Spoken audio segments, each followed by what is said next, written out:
As a nation, we have a fondness for turning any small space into a garden for pleasure and usefulness. Inspiration for gardeners is nowhere better found than at the Royal Horticultural Society's world-famous Chelsea Flower Show, where examples of imagination and flair exemplify the heights that can be achieved. A prominent feature is the display of garden designs, traditional and modern, all fitted with instant planting schemes. Hardly likely to be manageable long after the show, but nonetheless the very best in design. They show that the phrase, "it's too small to do anything with," should never be applied, even to the most meagre plot.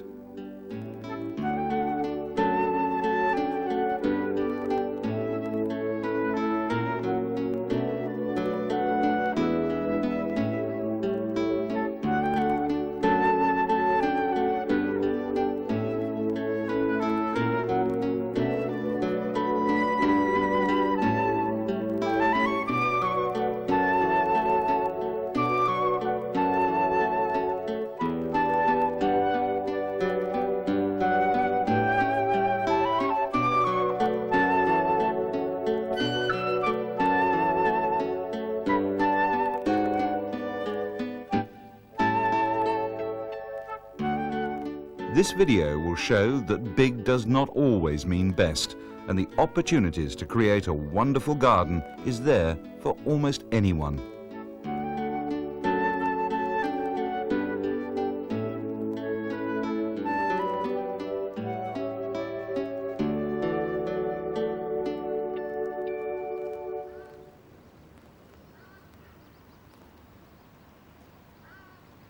The Royal Horticultural Society also provides further means of guidance for visitors to its own gardens, especially the largest at Wisley. Although this is sometimes viewed as horticulture on a grand scale, the several hundred acres are divided into many small areas, including the model gardens, which are changing constantly. They afford the keen amateur gardener with the opportunity to see what can be done at home. Not just what can be grown, but what can be designed and worked into small spaces to make the most of what is available.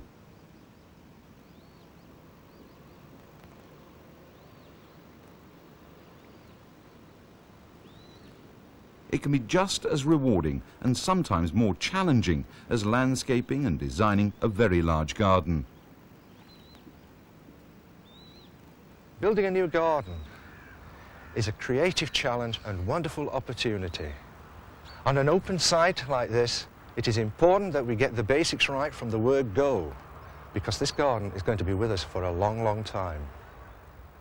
Throughout this video, we will show a selection of gardens designed to make the best use of space, light, and existing features.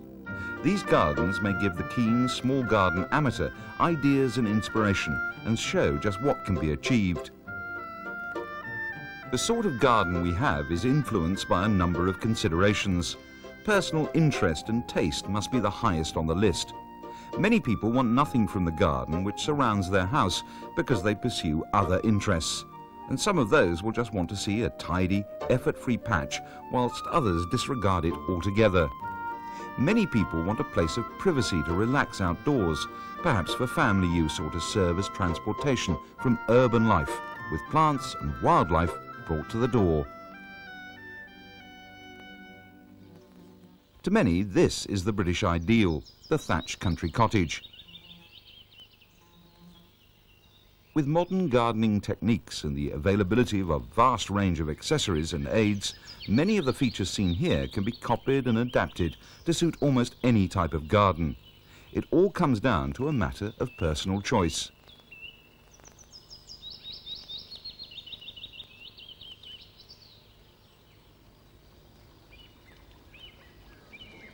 Decorative constructions where plants can be chosen and arranged to flow over them add much to the atmosphere of a garden and will soften the visual effect of essential hard lines. Water features here add a calming effect.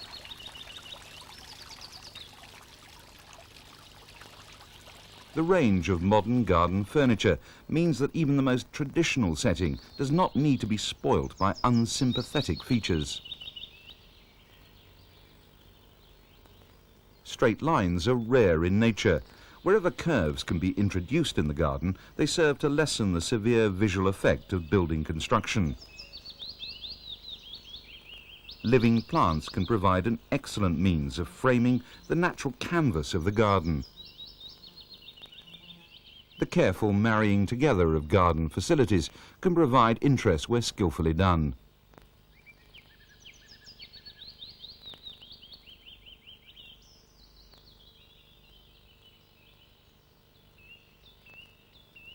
Some greenhouse designs can be attractive as well as serviceable.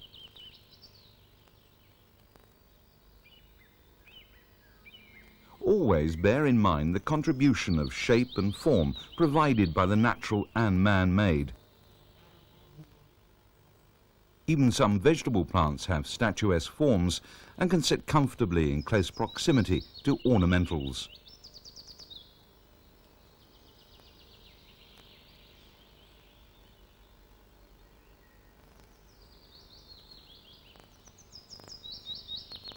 Think constantly of what plants have to offer in improving the view of a house from its garden.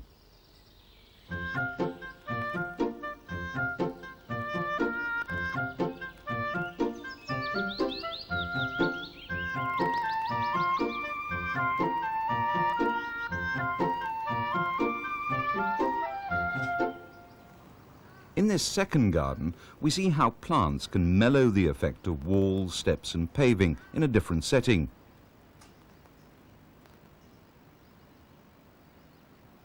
They may be unusual plants or easily available flowering types.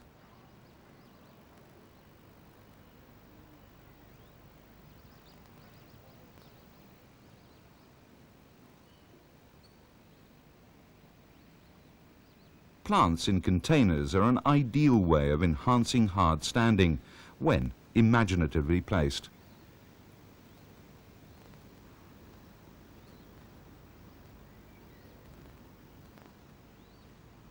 For many, there is the inclination and means to pass on the task of developing a garden to others, and there is certainly no shortage of designers and garden makers waiting to take on the assignment. Whilst one's own wants and preferences will be incorporated in the garden, it will essentially be the creation of someone else.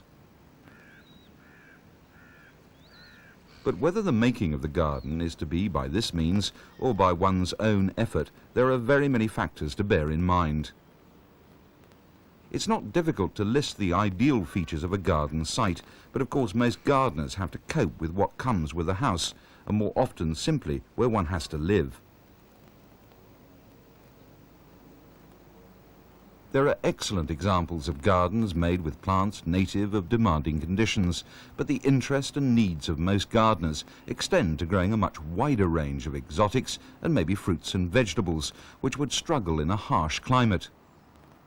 What the gardener can do with the site presented is to design for the development of good microclimate conditions, that is, a relatively kinder environment for plant growth.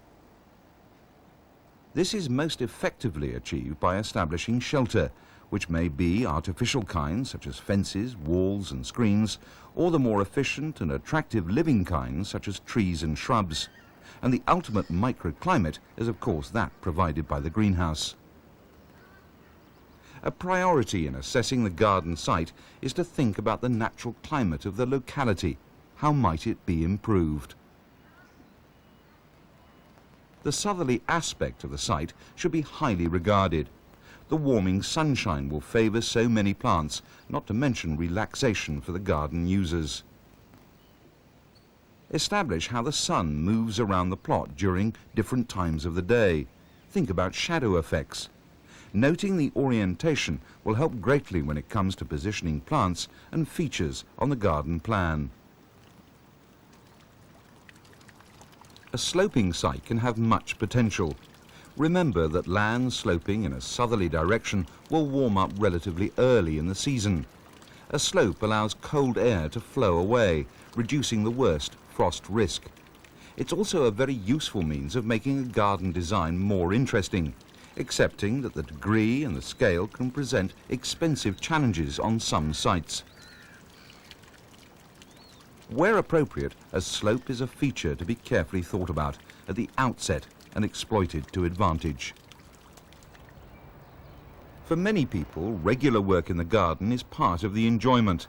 For others, available time is limited, while there is still the desire to have as pleasant a garden as possible. In this garden, the priority is easy maintenance. Two of the most important factors in plants for this purpose is that they are slow growing and capable of covering the ground quickly and permanently to reduce the need for weeding. Another means of covering the ground in a labour-saving way is with paving, which can be attractively designed. This is often in combination with eye-pleasing retaining walls.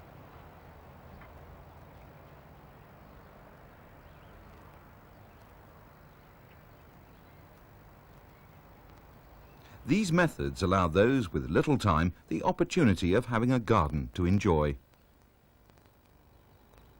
Of course, it's possible to alter the contour of a site, but wholesale soil moving is a laborious and expensive business best avoided.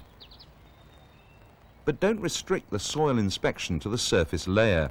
It's essential to ascertain if the soil is subject to waterlogging, and while that can be done to some extent by examining the surface for puddling after rainfall, it's most effectively done by digging a hole to about 3 feet deep in a couple of places to check for any compacted layers. This is a regular condition of gardens on newly developed building sites. For healthy plant growth, the soil must not be subject to poor drainage, and the effort of breaking up an impermeable layer, or in the worst situations laying land drains, is work and expense really well justified. Very important is understanding the basic nature of the soil. Is it a clay texture which holds moisture and nutrients, or a sand texture which warms early but naturally loses water rapidly? Is it an acid soil or alkaline one? Very important information. Check this with the aid of a proprietary soil testing kit and add or withhold lime accordingly. During the early assessment of any site, make a special point of noting other natural features which could influence the design of the garden.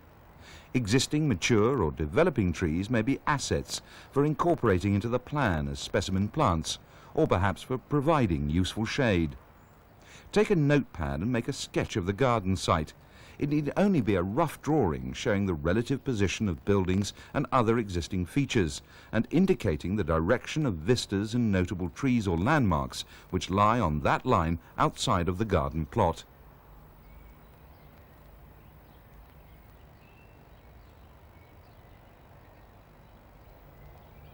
If one is lucky, there may be an attractive vista into the distance which must be preserved by thoughtful planting.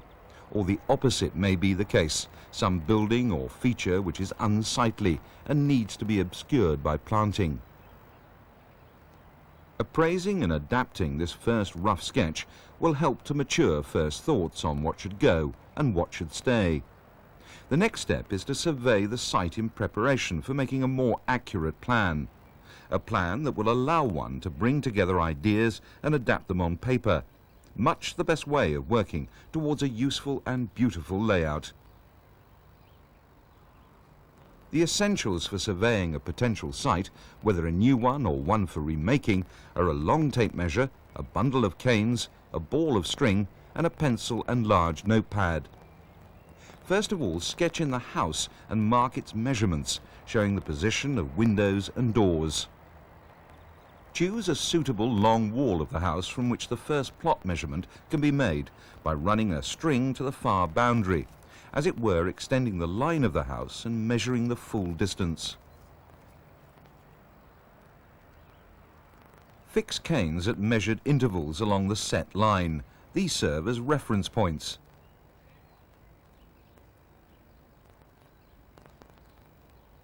Run the strings to the side boundaries and note these measurements. The right angles can be formed either with a simple lath template made beforehand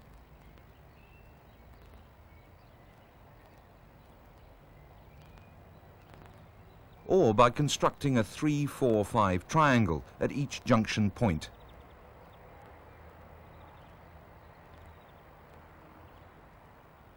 As well as measuring points to the boundaries, include the position of special features worth keeping, such as trees or hollows.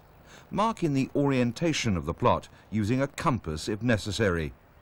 By this means it's possible to make an accurate plotting of the shape of the site and some special points within it.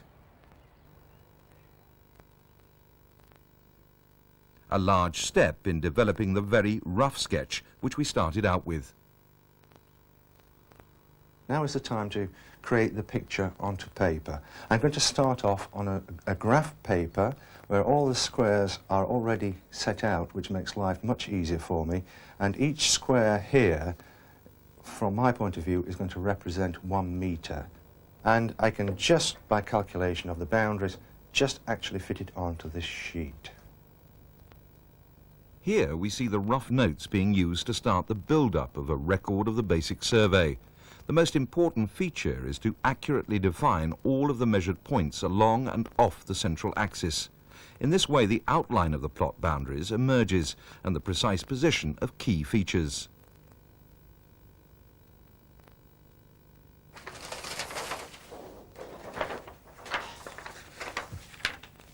And here we have it on graph paper, the complete picture. Here is the original survey line, and at this stage now I've connected all the points together so that we can see the edge of the lawns, the footpaths, the boundaries, and the spread of the trees as well as the actual site of the trees. And once we've reached this stage and created the picture, I now come to this situation where I've got to make decisions. What are important? What do we want to keep? What do we want to get rid of? Established vertical boundaries give privacy. Removing surrounding buildings and people from view helps provide that special illusion of being in a world of one's own. And the very purpose of a well-made garden is to provide relaxation. Then, of course, boundary structures or plantings can make a contribution to security, not only by obscuring opportunities for intrusion, but by forming an impenetrable physical barrier. There are situations where pets or small children need to be kept in for their own safety. To add interest to the small garden, quite a lot of birds and small creatures will take up residence in some of the sorts of boundaries we can make. Last but by no means least, the design of non-living boundaries and the great variety of plants suitable for the living ones provide real opportunities to contribute to the garden's attractiveness. A much-quoted principle of establishing shelter screens, walls, fences and hedges is that solid constructions, where the prevailing wind cannot filter, must be avoided because they give rise to intense turbulence on the immediately sheltered side. In the circumstances of a small garden, where usually other properties will be nearby, the effect is less. And in practice, dense hedges and walls or fences, topped or clothed with living plants, filter the wind sufficiently. Walls of brick or stone make the most attractive boundary of all, but their building is a very expensive undertaking, so acquiring one as part of an existing garden is a great bonus. More usually, other forms of artificial barrier will be the most practical choice, such as fencing made of wood or plastic net or strapping. These give immediate effect, but in most situations are really much less attractive than living hedges, which in most cases are also cheaper to establish. Think carefully about the maintenance your boundaries will require as the years go by. Think about root spread into borders, and most of all, think about the effects of shade. Having more than one sort of boundary barrier or hedge will add much to the interest of the garden. Try different ideas on the initial plan sheet. Clothe walls or fences as quickly as possible and fix taut wire, plastic net or trellis to support wall shrubs, climbers and even train fruit.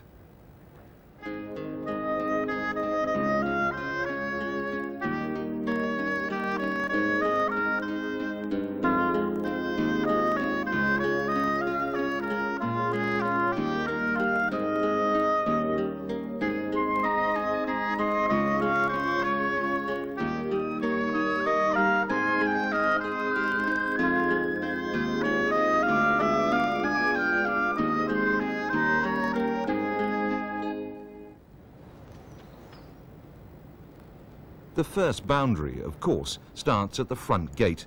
The buffer zone created by the front garden can often be the most challenging. While being small, it has to create a distance between the public highway and the privacy expected behind the front door. It should also signal a welcome to visitors who will see this area first. The varied opportunities presented here are all too often missed and should not be neglected when the larger areas of the garden are being planned.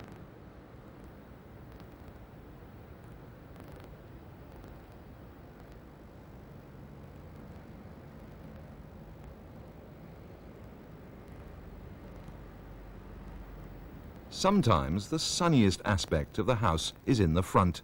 It's a bonus not to be wasted.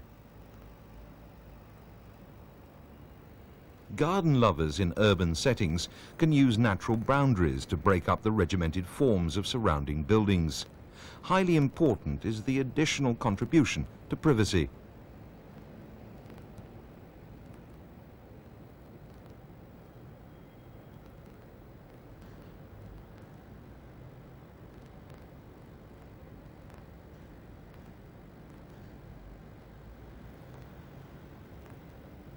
There is a vast range of plants that will grow happily in such an urban oasis.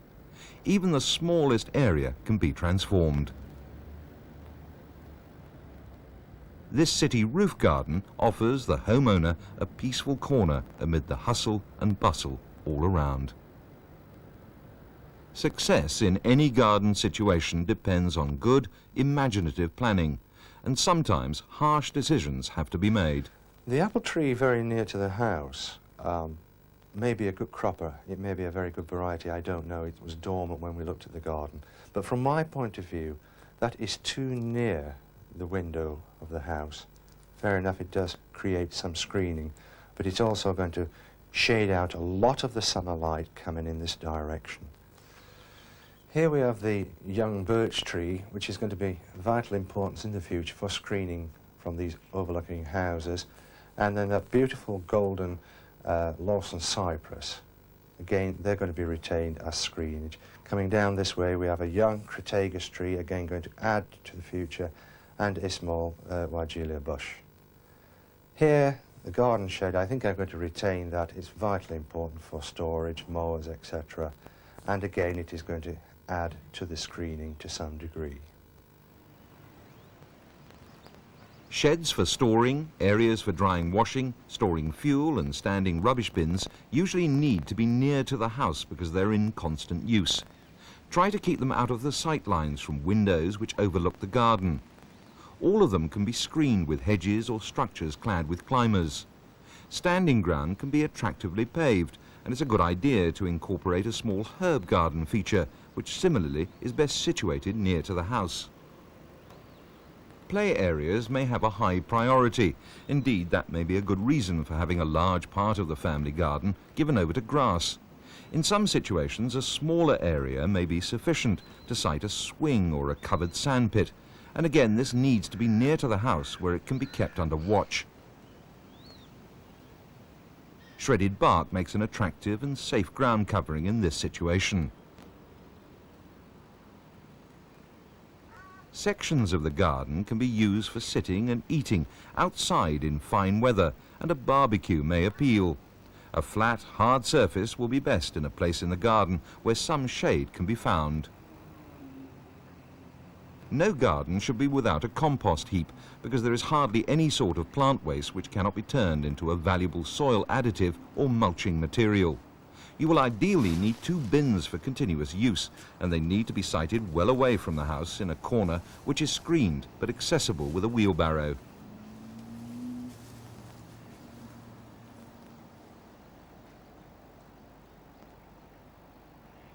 The classic lines of large formal gardens are best represented on many large estates. This concept can be transferred to smaller gardens, but requires great care in conception, realization and maintenance. With such a design, one needs to be bold. In small areas, some features will be visually striking, and the skill here is not to overwhelm. Another skill is handling the straight line. One possibility is to use it to divide the formal from the informal, which always requires great care in blending. Subtle colours in plants are especially appropriate in the formal garden, such as soft pinks, whites, blues, and the pale greens and greys of foliage.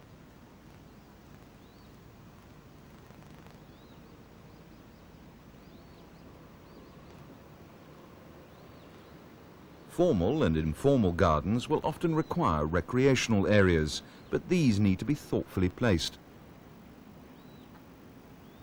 It's often possible to continue the theme of formal design with arches, hedges and steps. The formal theme can be extended to the patio with a choice of furnishings of classic design. Innovative paving design for flat surfaces in the formal garden can work as well as carefully chosen plants. Herbs have much to offer. Certainly a challenging garden design, but when thoughtfully executed, it can be exceptionally effective. As well as considering practical needs, one must be mindful of the effect of changing existing features such as trees and pathways. And this is the picture we start with. I'm going to be looking for the best vista and combine that with privacy. I'm probably going to close the garden in a little. It is a beautiful shaped lawn as it exists. It's quite an interesting garden, but it has narrow borders, and I want to widen those borders, add more planting, and therefore enclose it gradually. So now we start rough sketching. This can be easily adapted, so I'm doing it in pencil. I'm going to mark out my areas of attack, as it were, what I basically want, and then I can work on and refine that.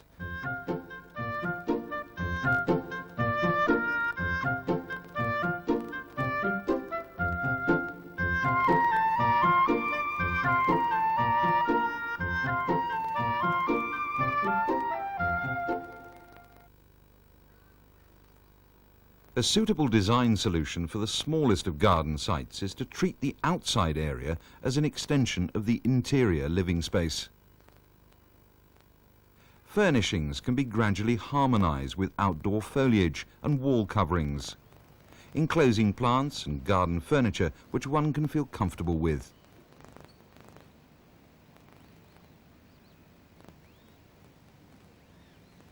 The privacy of the inside of the house can thus be extended outside. An extra outdoor room has been added for people's enjoyment, especially in fine weather. Some ideas are well illustrated in this garden.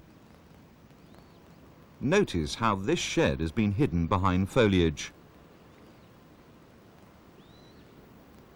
Interesting corners are created by artistic additions.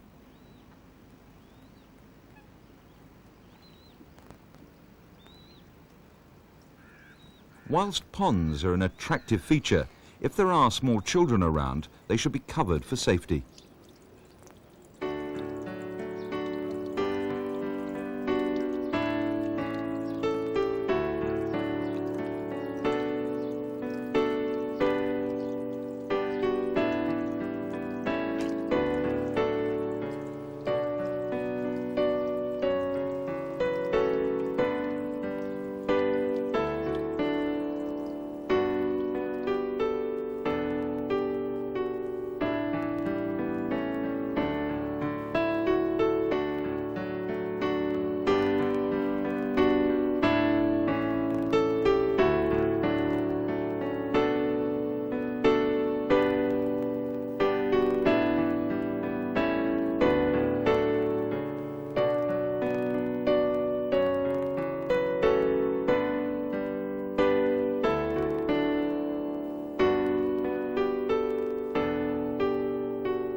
Another garden oasis in an urban setting.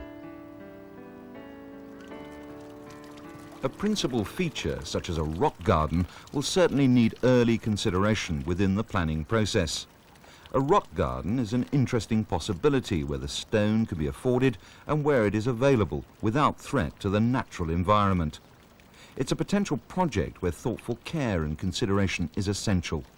For rock gardens are also costly of time for their essential intensive maintenance. Poorly made or neglected rock gardens can easily start out as a dream, but just as easily turn out as a nightmare of a garden feature. So it's best not to put one onto the plan unless you really have determined enthusiasm. The most usual materials available for rock garden creation are limestone and sandstone from approved sources.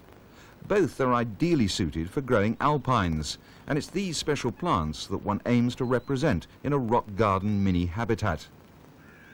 All that's seen here can be transposed from high alpine levels down to large garden features, such as at Wisley, and yet again down to the smallest of home plots. Building a rock garden is one solution to planning a natural sloping site. Remember that shifting soil is a laborious business, so careful thought is essential at the planning stage on dealing with a slope to best advantage.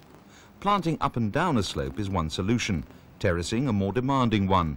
Constructing steps contributes a dramatic feature in a sloping garden. Broad flights with shallow rises of no more than 6 inches height and deep treads no less than 18 inches wide look best.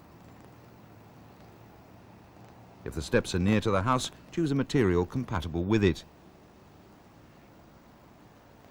Brick or stone, often in combination with paving slabs, is far better to look at than concrete.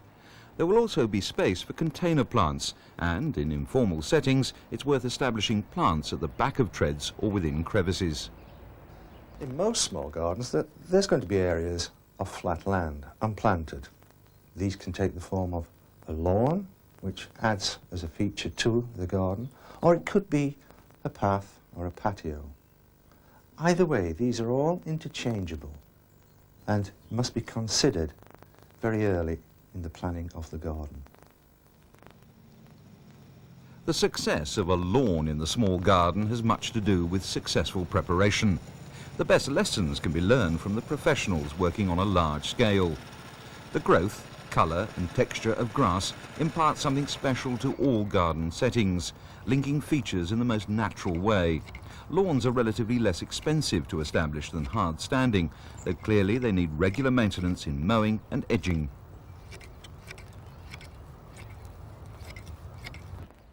With a good, firm, well-prepared base, there are two choices for establishing a lawn, from laid turf or seed. Turf provides the great advantage of immediate effect, and quality turf will have a low weed content. It's best laid in autumn or winter, and it may be regarded as something of a disadvantage that it must be laid at once on receipt. Raising from seed is a less expensive option, carried out in late summer or spring, but it's essential to have a fine tilth prepared and to pay particular attention to weed control and watering soon after establishing.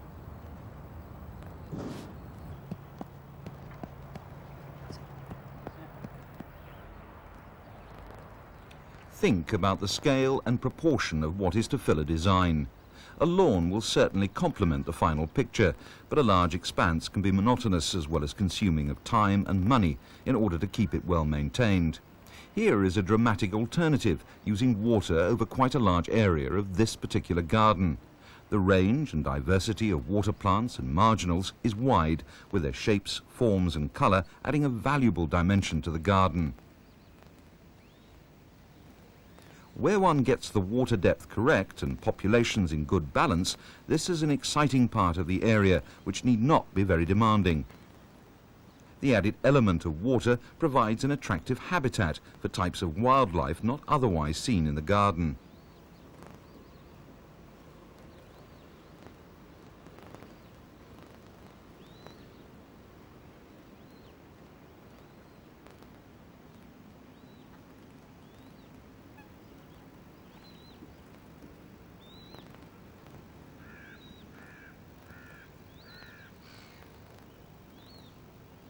Good garden design will always take into account the interests of wildlife, much of which not only provides interest, but is actually beneficial.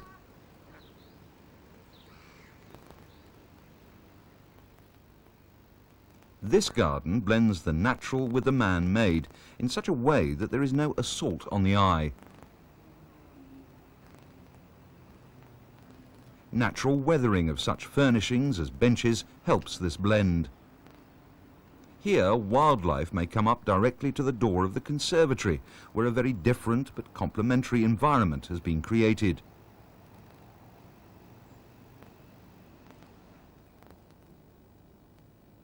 From inside, there is a feeling of snugness, surrounded by protected, exotic tender plants, in stark contrast to the wildness of outside.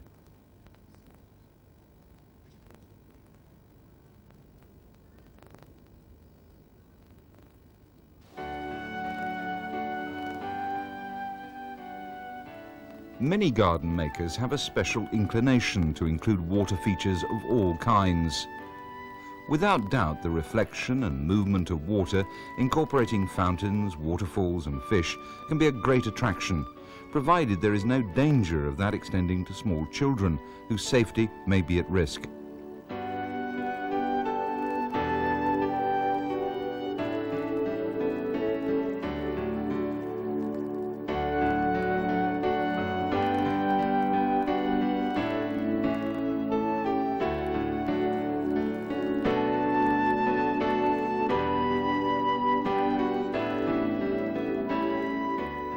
The range of suitable plants for water gardening is most interesting, and of course the garden pool generates an absorbing population of wildlife.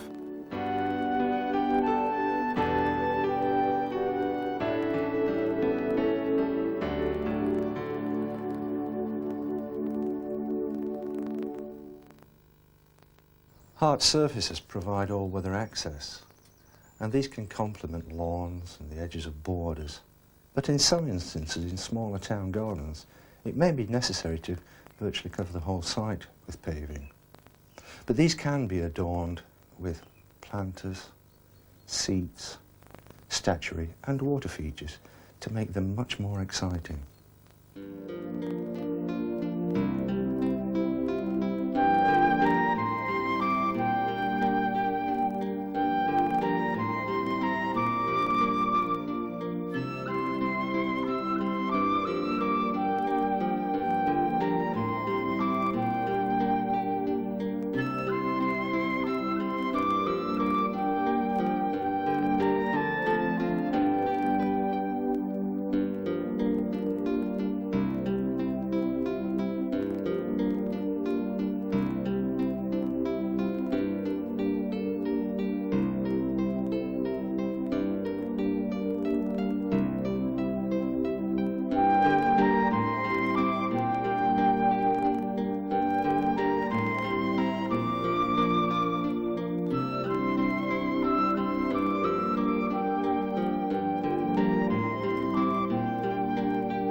As we've already seen, water features can enhance a garden. Perhaps a man-made pond in a larger area or a fountain in a small container, as in this urban terraced house. There are many types of fountain to be found in specialist garden centres, most capable of distributing water in a variety of patterns. Here too, the natural wind movement can make constant changes to the fountain spray and its sound, making this small area a delight to relax in. Many features have been incorporated in the design of this garden, and it's worth remembering when plans are being drawn up to think about nighttime and how artificial lighting can be used to best effect. It's clearly a sun trap, and seating around the cooling fountain has been thought out. Despite being surrounded on all sides by other houses, this garden gives off an air of seclusion by careful use of artificial and natural barriers.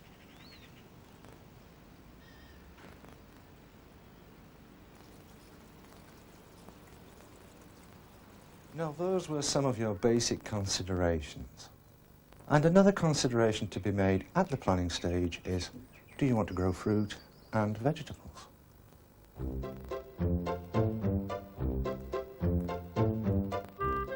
Remember that you don't need a great quantity of produce to meet the average family needs. More important is continuity and variety, and above all, a commitment to put regular time to the venture. It's quite possible also to incorporate some vegetables in borders, predominantly filled with plants primarily grown for their flowers.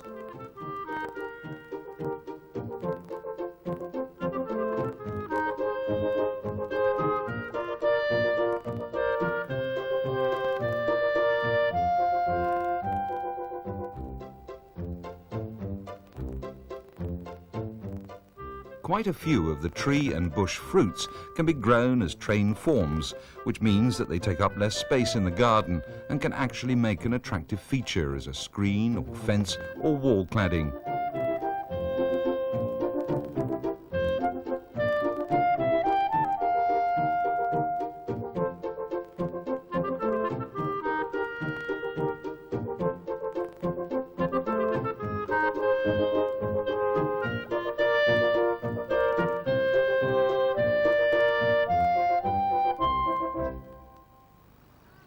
For most people, the best course is to reserve an area of the small garden specifically for fruit and vegetables, and this should be incorporated in the plan at the outset.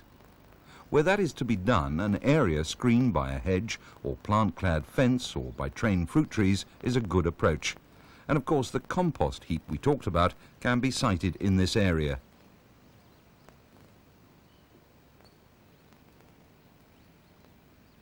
Having thought about the essentials, now comes to the exciting time, the design of the garden.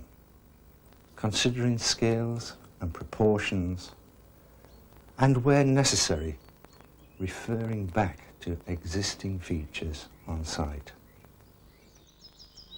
Committing different ideas to paper, allowing those ideas to evolve, and returning to them after careful reflection of what is wanted and what can be achieved helps in the solution to the challenge of planning a small garden. Visit public and private gardens, and although they may be on a much larger scale than what might be needed, there will always be useful pointers to be gained from the experience of other garden makers. The range and beauty of the English garden is legendary, and its influence is spread far beyond the British Isles. There are nowadays more opportunities than ever to travel and visit or look in at gardens in all sorts of settings, from stately homes to urban patches.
The opportunities for artistic garden design are not restricted to those with large plots. A pocket handkerchief-sized garden can be transformed to a haven of luxuriant growth with the careful placement of eye-catching containers, both antique and reproduction.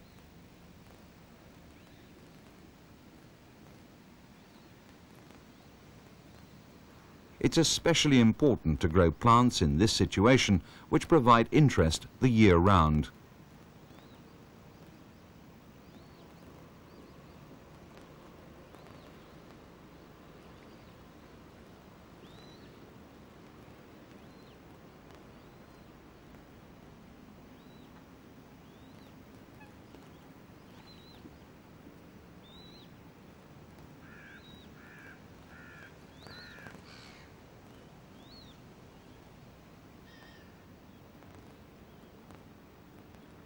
A vista from the house can be just as captivating, whether foreshortened or long, and careful planning can result in the eye being deceived by what it's seeing.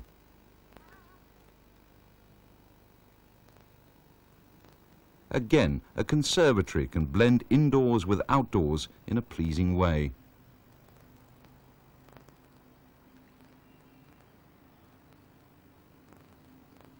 Small gardens can be made much more interesting and actually possibly look larger by creating long vistas, features that carry the eye right through the garden.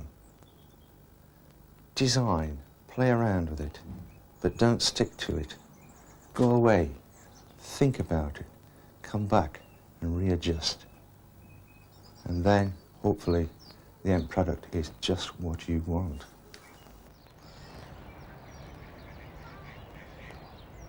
The small garden plot will be much more interesting where it can be made to seem much larger than it actually is. At the planning stage, explore how one might draw the eye to a feature in the corner furthest from a point in or near the house.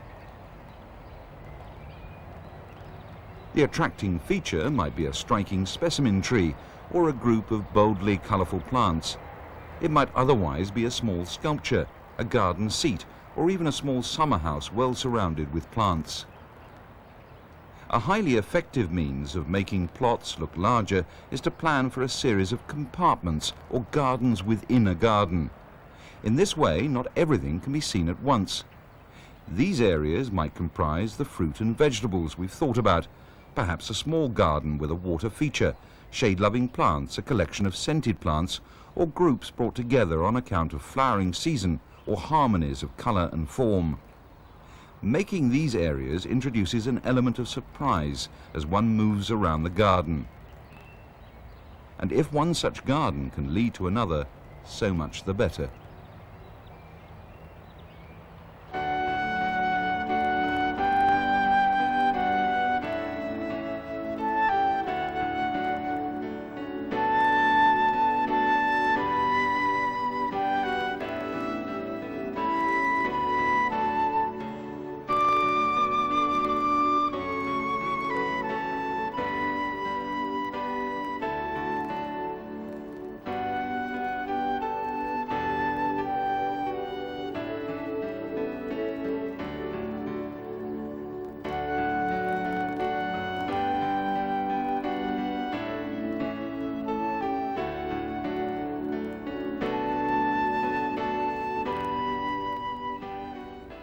The types of ornamental plants we choose for the small garden will of course be governed mostly by personal preference and then by the style of one's design.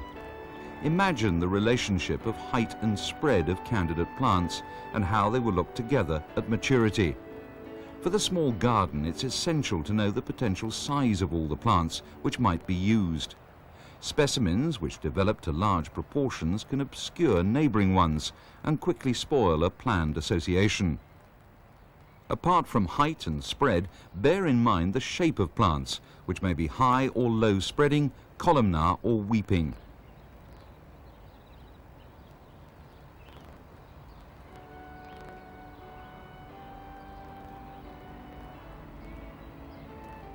Think about the texture of leaves, bark, and fruits especially, and how different plants will give shape, texture and contrast to particular groupings.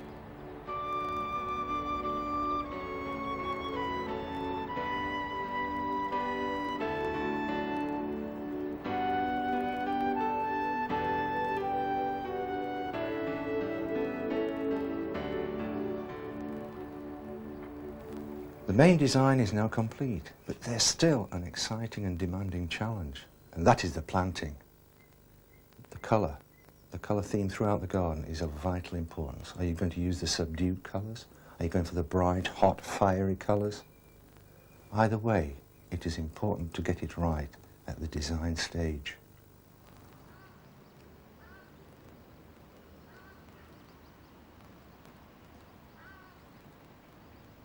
Think of the yellows, oranges, scarlets, pinks and creamy whites as one broad group.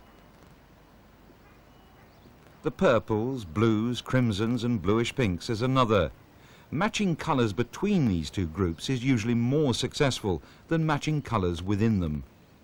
Flowers contribute most, but always keep in mind the colour of foliage and stems. Once again, personal preference is important, but there are a few more general guidelines to consider.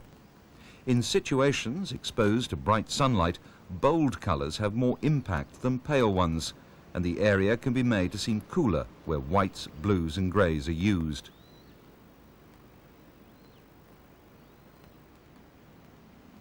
By similar means, cool, shady spots can be brightened with reds, yellows and oranges.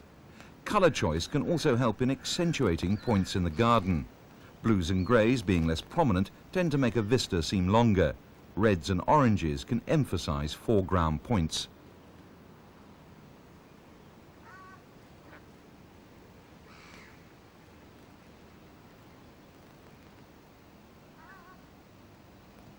Garden centres and nurseries are sources of excellent choice and advice. And then, of course, there is the vast store of information contained in almost countless books on gardening, the majority of which are very well illustrated. The best of them are those which also clearly present details of flowering season and colour range, potential size and recommended companion plants.